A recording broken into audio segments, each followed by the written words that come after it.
come to a doctor's office in general practice and you've got 3 to 4 somatic complaints, we can put up with that. If you got mild depression plus 3 to 4 vague somatic complaints, we can put up with that.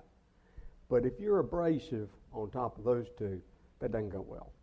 And when you look at big studies of docs in private practice, nurses, nurse practitioners, that last abrasiveness is the one that we have the hardest time treating. So what's a personality? The things take out of here, it's stable over time. A personality is stable over time, and it endures all environments. If you have got a personality disorder, you take it with you everywhere you go. You take it from marriage to marriage. You take it from practice to practice. You take it from occupation to occupation. It goes everywhere you go. Now, we have a hard time in psychiatry describing this. We know it's different than depression. We know it's different than schizophrenia. We know it's different than OCD. So we put it in another place and we talk about it a different way, as a personality disorder.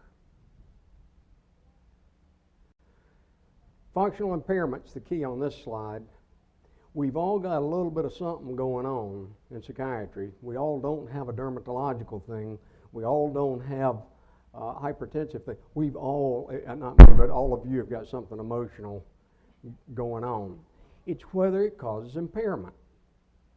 That's when you get above the threshold. Does it cause dysfunction? At the end of his life, Freud was in London. He was dying. Freud got a lot wrong, but he got a lot right. And he was asked for an interview. It was 1939. He was dying of cancer of the jaw. He'd gotten out of Germany.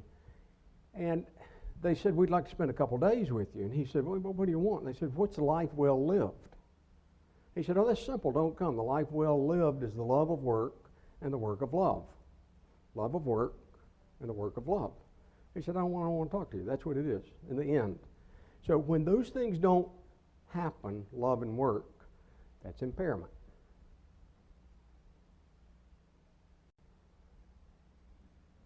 So this is what we expect, and you'll see as we go through these personality disorders, and we're going to stop and talk about a couple of them because they are so easy to describe. But this is what we expect in our culture. We expect each other to be independent, follow rules, and have long-term relationships.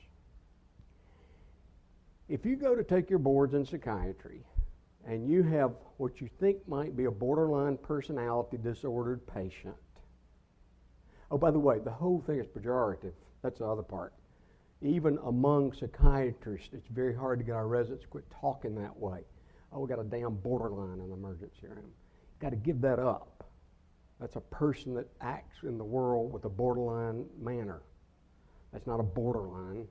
That's a person that interacts in the world in a borderline manner. You got one question to ask if you're going to take your boards in psychiatry. You think you got a borderline. Here's the question. And usually a woman more than a man. Men drink and hit each other. Women get borderline personality. Men drink and watch football and hit each other and drive fast. It would be, ma'am, if you got a history of intimate relationships with both sexes, without sex, drugs, or alcohol. Yes, I do. You don't have borderline personality. People can't tolerate it. They don't like it. Regular people cannot tolerate this chaos that goes everywhere the patient goes.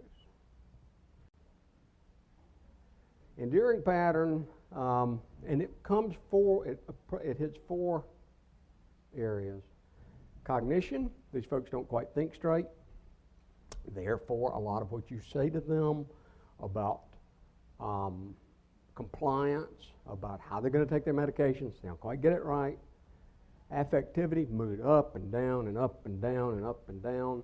Interpersonal functioning is poor, and you deal with their impulse control, which plays out in substance and actions. What I'm asking of us is to think about the person with the personality disorder so we don't act. We think, don't act. That's all. Think, don't act. why am I thinking, why is this patient making me feel so impotent, engaged, overengaged, protective, seduced? I get a phone call from 2 docs a year saying, damn, I'm having an affair with a patient. I wish I'd have known she was a borderline. Well, man, what are you doing having an affair with a patient anyway? But they get caught in this place. Interpersonal functioning, they're going to act the same way in the office with you and your staff as they do with the world. We said enduring and flexible, long duration, maladaptive. The second one, it's egocentric. That's our word for it doesn't bother me, it's your fault. It's not my problem, this is your problem. And the more you see these folks, the more you recognize that it's not their problem, it's your problem. Yours is to manage.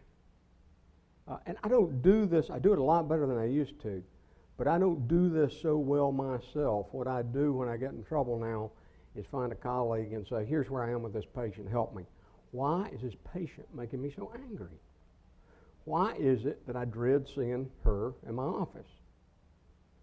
Why? Whatever. I don't know how you get them. I know if you want a borderline personality disorder, the best way to do it is to take a young woman, a young child, and abuse her physically, sexually, emotionally. I think that'll get you a borderline personality construct. All the ideas about how we trust and be in relationships, gone.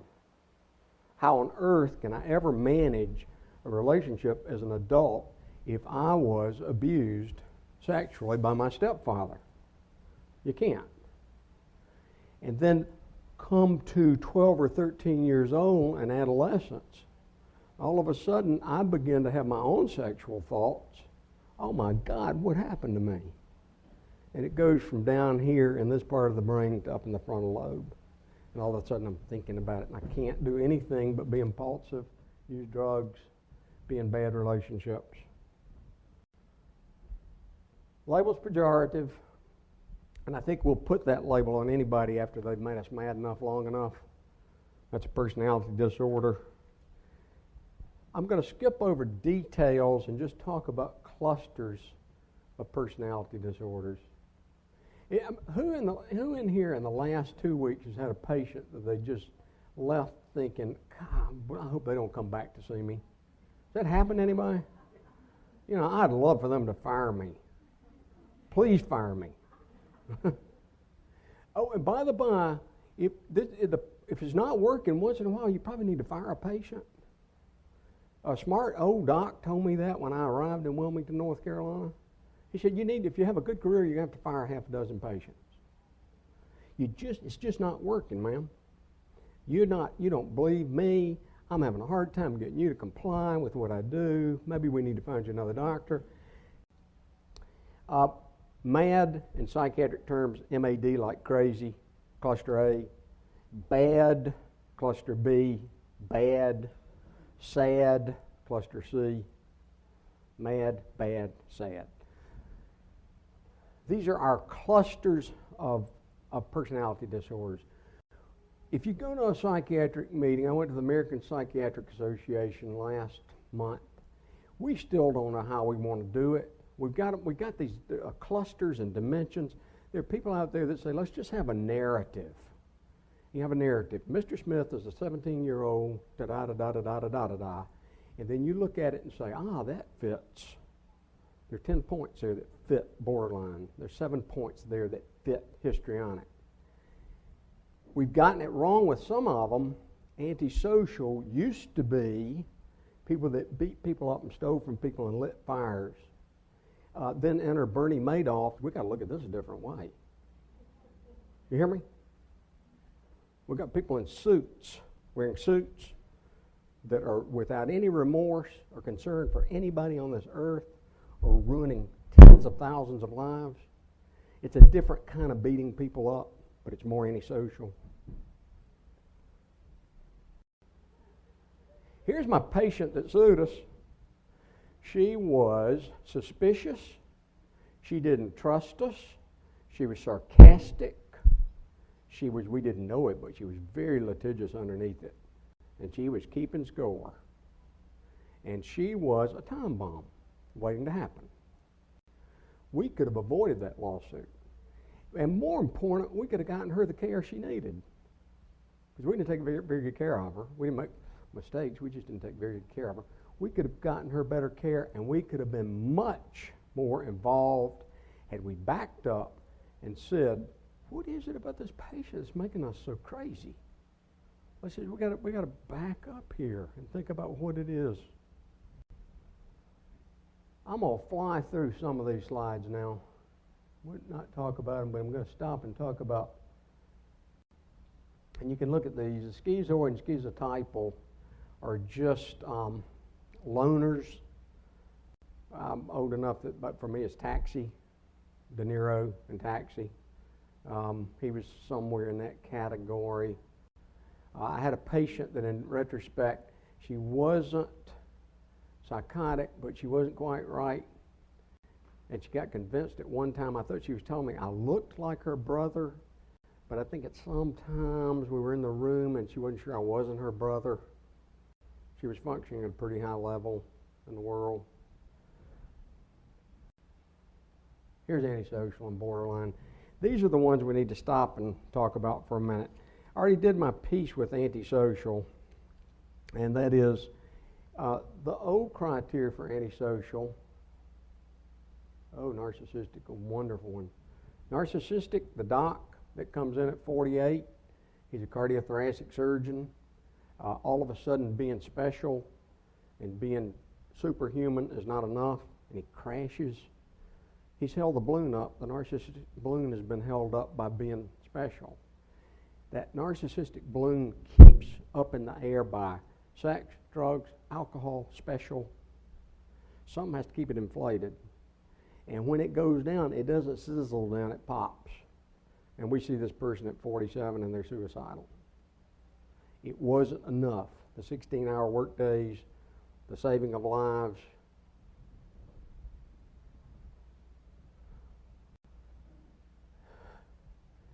This is the old one, breaking the law. You could tell, you could almost tell they were hoods, they were thugs.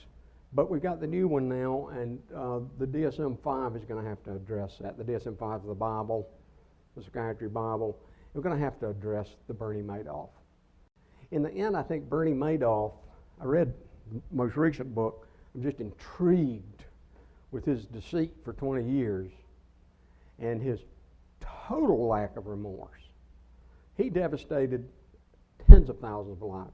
In the end, I think what he was saying in the end was, yeah, I'm a crook, but you guys are so stupid. Yeah, I really am a crook, but God, you're stupid. You think I'm going to bring 12% interest every year, never different?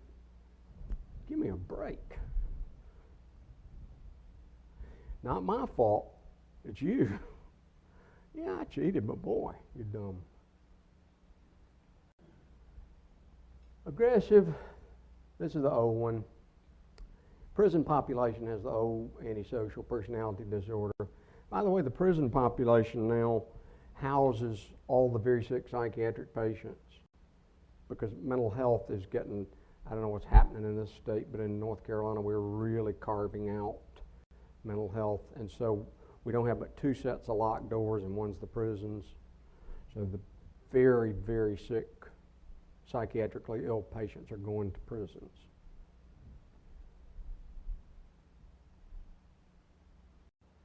Okay, let's look and stop with borderline. And I think I like to stop with that because I can paint a picture better with the borderline. Raise your hand if you carry around a concept of what borderline personality means, please, will you? Do you have a concept in your own mind? Okay. I will tell you first, again, it's pejorative. You don't want to check in an emergency room and be labeled borderline by psychiatry, by internal medicine, by OB, by anybody else.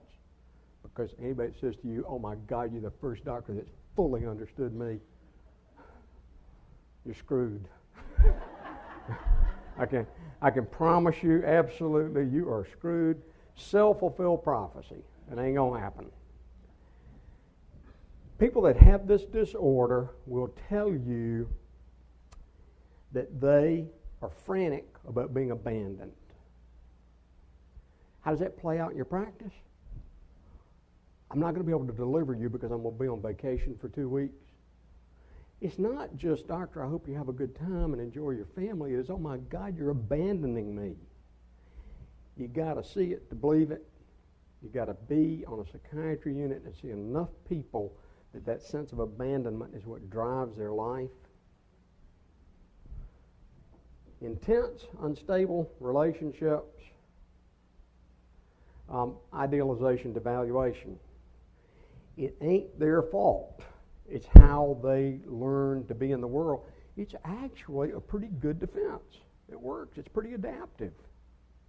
And your job is not to fix it, because you're not going to fix it. You're just going to recognize it, and you're going to learn how to be in the room with it.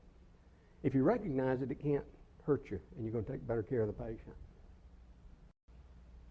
Impulsivity. We see a lot of people come through our eating disorder. We have an eating disorder unit in Chapel Hill, and we see a lot of people that have a borderline personality construct that began with binge eating or purging or starvation. Now, by the time they get to our unit, I think anorexia is the most cognitively impaired group that I see. They're more cognitively impaired in a way than our psychotic patients, because they'll weigh 72 pounds and they'll hold their skin out and say, I've got to lose some weight. The cognitive impairment is extraordinary. Suicidal behavior.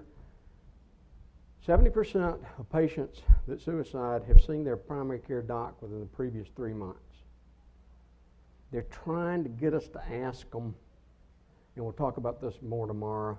They're trying to get us to enter that place of saying, are you safe? And I will tell you, nobody in the history of the universe has gone out and shot themselves because you brought it up. Never has anybody said, never thought of that. You're in no danger bringing it up, ever. I think people can't believe that you bring it up. I'm an adolescent psychiatrist. Are you driving safely? How many tickets you got? You wearing your seatbelt? You driving after 5 beers? Lots of ways to hurt yourself, particularly in adolescence. To be a good adolescent psychiatrist, I'll tell you, all you got to have is one line. How'd that work out for you? I told the principal he could bomb. Well, how'd that work out for you? Well, not so good, actually. I've been kicked out of school.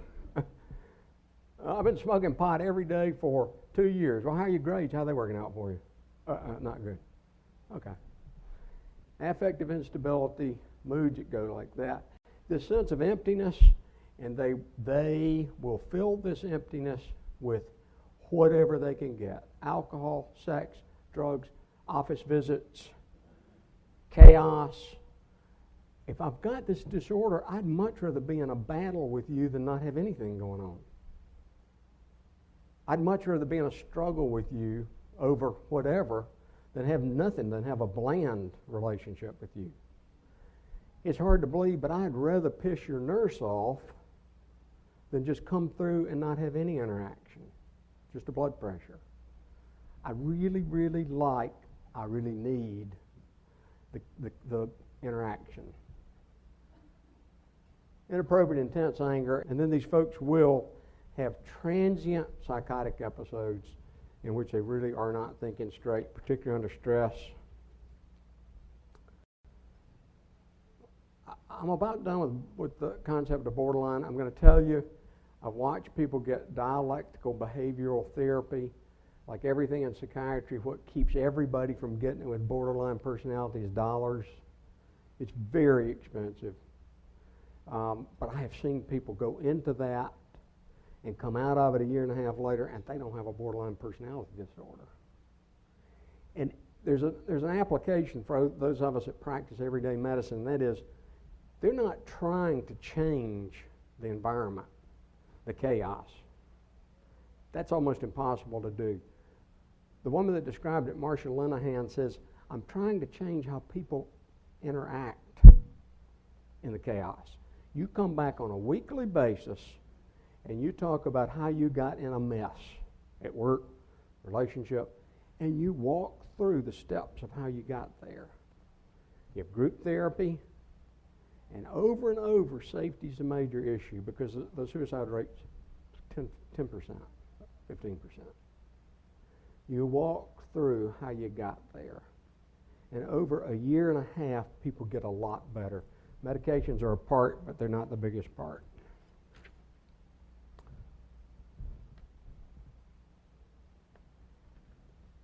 We talk about the third bullet. We talk about stabilizing in the 40s or 50s. It's more burned out. And I think the reason is, my own personal thought is, use of substance, and sex begins to be taken out of the picture. Sex and promiscuity are big drivers in people that have this kind of personality. It's no surprise. Relationships, intense relationships.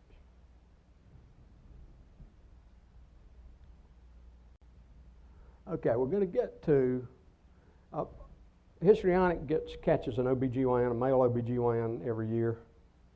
Flirtatious, superficial, attractive.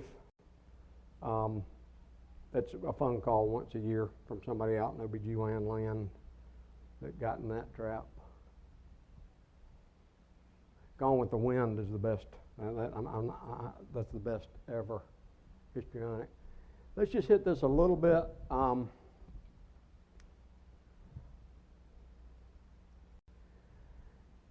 This sense of being special, and the first key you get to it sometimes in a clinic setting, the first sense you get is, are you a resident?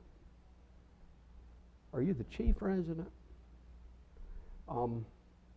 I'm not going to let you take care of me unless I know where you were trained. Oh, Harvard. Oh, okay. You hear people say, he's the preeminent diagnostician in town. They don't know what the hell they're talking about. They know that he's got the right signs up on the wall. That's the first glimpse you get into it sometimes. I am going to allow you, this is your day, I'm going to allow you to take care of me. What we miss is how incredibly fragile these people are. Excessive and admiration, entitlement. But the fragility is the part, that's what I was talking about, the cardiothoracic surgeon, the Wall Street person that's made $10 billion. The first guy that fell on Wall Street, his name's escaping me now, he and his wife had just gone, he had stolen lots and lots of money from lots of people. And he and his wife had just come out of their home where they'd sold some of their really fine art. And somebody stopped him and said, remember, this is the guy that had the myocardial infarction, never even got to jail. He died 3 months after he was found guilty. Anyway, reporter said, what's that like for you, giving up all your valuable things? He had an opportunity to really bring them to him. Instead, he said, I've got plenty more. Just had an opportunity to say, this is the hardest time of my life. I think his dying 3 months later was not unrelated. Enraged at criticism. Those of us that have been to medical school or nursing school, you ever seen anybody get enraged at criticism? And you think, well, that's way over the top. Very difficult to treat. If you take care of them as they age, very difficult. Because aging is the enemy, which you can't change. My geriatric psychiatry friends talk about aging beautifully. And aging beautifully, I don't know why they talk to me a lot about it, but they do. Aging beautifully is joy in the life lived. It seems to carry you. The patient that will not make a move without you, destined for failure. Just can't do it. You got to recognize what's going on, back up, and not get caught in the trap. That's good for you, probably good for them, but for sure good for you. I miss my pill. I take it 4 times a day. I miss the noon dose. What should I do? Don't call me. This is not OCD. This is obsessive compulsive, like I keep my room absolutely neat and I pick everything up and I sweep and I wash my door handle every morning. Don't you? It feels good, fine to me. I don't understand why you don't do it. OCD does not feel fine, and we're going to talk about that later this morning. OCD feels awful and drives people to suicide. Okay, here comes, of course, NOS, we do everything non-specific. This is a study at Albert Einstein, and this was the study that I talked about looking at. You can come to the doctor, and the doctor can tolerate, or the nurse, 3 to 4 somatic complaints, can tolerate mild depression, but you throw in abrasive personality, can't tolerate. That breaks the back of the office. So they looked at these docs, and they asked these 181 docs in these categories, demanding and irritating. Here are the questions in order of importance. How demanding was the patient today? How draining? How manipulative is this patient? To what extent are you frustrated? How tense did you feel when you were with the patient? How time-consuming is caring for this patient? How unreasonable, how difficult is this patient's personality? How frustrating do you find this patient?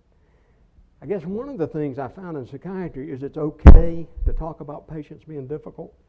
One of the preeminent articles in psychiatry is the hateful patient. We talk about it. We think about it because we know what we're seeing in the room with the patient is what the world is seeing. And therefore, we can be helpful. The second one, physician dysphoria. How much are you looking forward to seeing the patient next visit? How enjoyable is caring? How upbeat did you feel after the patient? How pleased are you with the working relationship? How at ease did you feel with the patient? How negative did you feel after the visit? Were you glad to see the red Mercedes drive off into the sun? Yep. Compliant, doesn't need any explanation. Drives us nuts. Self-destructive, how self-destructive is a patient? And then lastly, seductive. We don't talk about it much, but it certainly is a trap for health caretakers because the patient, we've got a power differential at work that really doesn't happen in any other place. The power differential, even though we don't have the paternal kind of way of practicing medicine, when the patient walks in your office, they are, fill in the blank, terrified, impotent, dependent. There's a power differential. So I'm not supposed to say this word outside of these are the movies and you'll see how. I'm not supposed to say these words outside of psychiatry. But I'm going to use these words, transference and countertransference. That's the heart and soul of psychotherapy. Transference is the patient bringing in all of their, another dirty word, unconscious, life events, interactions into the office with you. No surprise. There's a hospital transference. I ask my residents, please ask the patient what their family's experience has been with this hospital. No surprise, countertransference is our feelings about the patient that may not have anything to do with the patient, but may have to do with the rigidity of an upbringing we had in Milwaukee. So my favorite therapist, Connie Culbreth, is a social worker. She says, when you're in the room with the patient, there's just you and the patient? Actually not. There's a gymnasium. There are bleachers over here with all the patient's families and interactions, and there's bleachers over here with all your family and interactions. The room is full. There's hundreds of people in the room. I'm just asking you to manage the transference. Don't ever tell anybody in psychiatry that I said that. We're not supposed to let that out. Manage the transference. Manage what's going on in that room. You're the choreographer. The patient can't choreograph the dance, the doctor-patient dance. The patient is terrified. Here's the dimensions of countertransference, and the big ones are special, over-involved. Positive is the best one, of course. Helpless, inadequate. Disengaged. That's a passive one. This is managing the transference. This is not rocket science, and there's no formula. If you recognize that it's happening, you've already won, and the patient's won. If you've recognized that the patient is causing some feeling in you, my favorite doctor of all time has gotten you out of sequence. You're out of sequence. You're doing things a different way than you usually do. Everybody wins. Patient wins, you win. The bottom one, strike when the iron is cold. I drive my residents crazy with that.